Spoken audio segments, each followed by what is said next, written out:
புதிய கல்விக் கொள்கையை தமிழ்நாட்டில் அமல்படுத்துவதற்கு பெரும் தேவை உள்ளது என தமிழ்நாட்டின் ஆளுநர் ஆர்.என். ரவி தெரிவித்துள்ளார். இதுகுறித்து அவர் வெளியிட்டிருக்கும் அறிக்கையில், தென் மாவட்டங்களைச் சேர்ந்த பெண் தொழில் முனைவோர், குறு சிறு நடுத்தர நிறுவனங்கள் உள்ளிட்ட பல்வேறு துறைகளைச் சேர்ந்த தலைவர்கள் மற்றும் பல்வேறு கல்வி நிறுவனங்களின் மாணவர்களுடன் கலந்துரையாடியதாக குறிப்பிட்டுள்ளார்.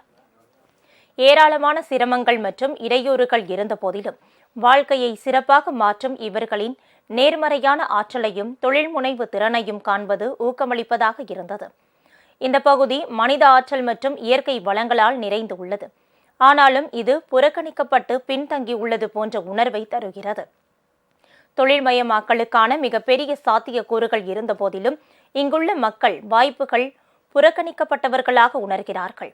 ஊடக தலைப்புச் செய்திகளில் இடம்பெறும் திட்டமிடப்பட்ட போராட்டங்களுக்கு மாறாக புதிய கல்விக் கொள்கை 2020 அமல்படுத்துவதற்கு பெரும் தேவை உள்ளது.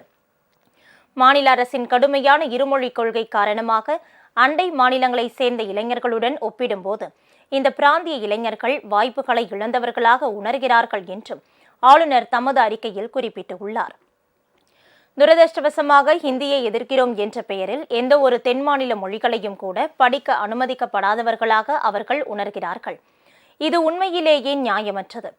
மொழியை படிப்பதற்கான தேர்வு நமது இளைஞர்களுக்கு இருக்க வேண்டும் என்றும் ஆளுநர் ரவி தனது அறிக்கையில் குறிப்பிட்டுள்ளார்.